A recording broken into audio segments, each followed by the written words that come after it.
Hello, আসসালামু আলাইকুম। সবাইকে অনিস কিচেনের পক্ষ থেকে স্বাগতম। আজকের রেসিপি থাকছে রসগোল্লা মিষ্টি। এই রেসিপিটি ফলো করতে পারেন আর শুরু থেকে শেষ পর্যন্ত দেখতে পারেন। চলে যাব ভিডিওতে। মিষ্টি বানানোর জন্য প্রথমে তো আমার লাগবে দুধ। চুলাতে একটি হাঁড়ি বসিয়ে দিয়েছি, এর মধ্যে 1.5 লিটার দুধ দিয়েছি। যতক্ষণ না বলক আসছে ততক্ষণ দুধটাকে জাল করে নিব।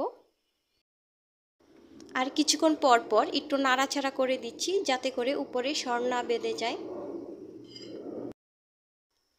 এরই মধ্যে দুধটা বলক এসে গিয়েছে আর এই পর্যায়ে চুলাটা বন্ধ করে নিচ্ছি। এখানে আমি নিয়েছি কিছুটা পানি আর কিছুটা ভিনেগার, একসঙ্গে করে আমি এই দুধের উপরে অল্প অল্প করে দিয়ে দিব আর নাড়তে থাকবো। এই কাজটা এভাবে করেই করতে হবে, নাড়াচাড়া বন্ধ করা যাবে না। এখানে অল্প অল্প করে দিব আর অল্প অল্প করে আস্তে করে এটা নাড়িয়ে দিব, তাতেই দেখা যাবে যে ছানাগুলো পেকে যাচ্ছে। যাই আমি কিছুক্ষণ ঢেকে রেখে দিব 10 মিনিটের জন্য। চলে আসলাম 10 মিনিট পর। 10 মিনিট পর আমি ছানাটাকে ছেঁকে নিব। ছানাটা ছাকার জন্য এরকম একটা ছাঁকনি নিয়েছি, এর উপরে 2 বাঁশ দিয়ে আমি নেটের ব্যাগ দিয়ে দিচ্ছি আর এর মধ্যে আমি ছানাটা ঢেলে দিব, তাতে করে খুব তাড়াতাড়ি পানিটা জড়িয়ে যাবে।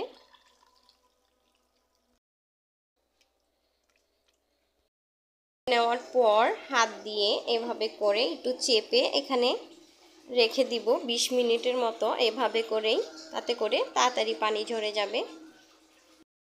চলে আসলাম 20 মিনিট পর। 20 মিনিট পর একটি ট্রে নিয়েছি, ছানাটাকে এর মধ্যে ঢেলে দিব।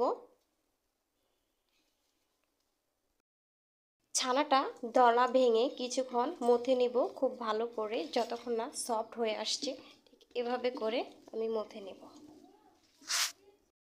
এভাবে করে 10 থেকে 12 মিনিটের মতো ছানাটাকে মথে নিয়েছি। এরই মধ্যে ছানাটা সফট হয়ে গিয়েছে। দিয়ে দিব বাকি শুকনো উপকরণগুলো। দিয়ে দিচ্ছি 1 টেবিল চামচ চিনি আর দিয়ে দিচ্ছি 1/4 কাপ ময়দা। দিচ্ছি 1 চা চামচ খাবার সোডা, আর এখানে সোডাটাই দেওয়ার চেষ্টা করবেন। দিয়ে দিচ্ছি সামান্য লবণ। এখন আবারও কিছুক্ষণ ধরে ভালো করে সবগুলো উপকরণ মথে নিব, যাতে করে খুব ভালো একটি ড্রো হয়। মথে নেওয়া হয়ে গিয়েছে, এখন আমি মিষ্টিগুলো তৈরি করে নিব। ঠিক এভাবে অল্প অল্প করে নিয়ে এভাবে করে আমি মিষ্টিগুলো তৈরি করে নিব। এভাবে করে এই সাইজের মিষ্টিগুলো তৈরি করে নিব একইভাবে। মিষ্টিগুলো হয়ে গিয়েছে, এখন আমি মিষ্টির জন্য শিরা করে নিব।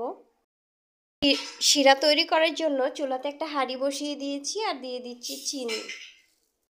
প্রথমে 1 কাপ দিয়েছি আর দিয়ে দিচ্ছি 1/4 কাপ চিনি, আর দিয়ে দিচ্ছি পানি।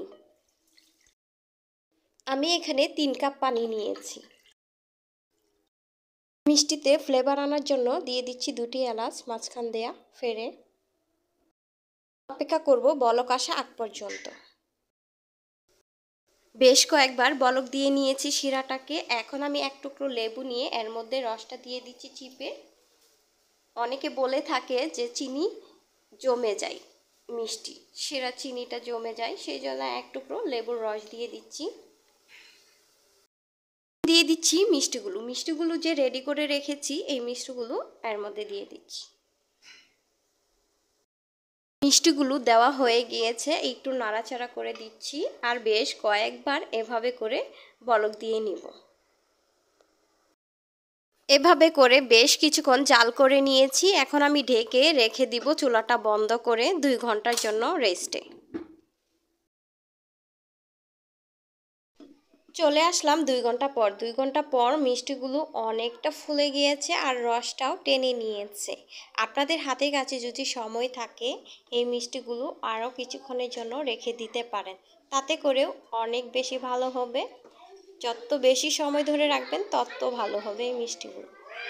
এখন পরিবেশন করে নিব। এরই মধ্যে মিষ্টিগুলো পরিবেশন করে নিয়েছি আর আপনাদেরকে একটাই দেখিয়ে দিচ্ছি ভিতরে কেমন শিরা ঢুকেছে। অন্য একটা বাটিতে আমি 1 পিস মিষ্টি নিয়েছি আর ভিতরটা দেখিয়ে দিচ্ছি ঠিক কেমন হয়েছে। ভিতরটাও রসে ভরে গিয়েছে, একটু দেখিয়ে দিচ্ছি চেপে কতটা সফট হয়েছে।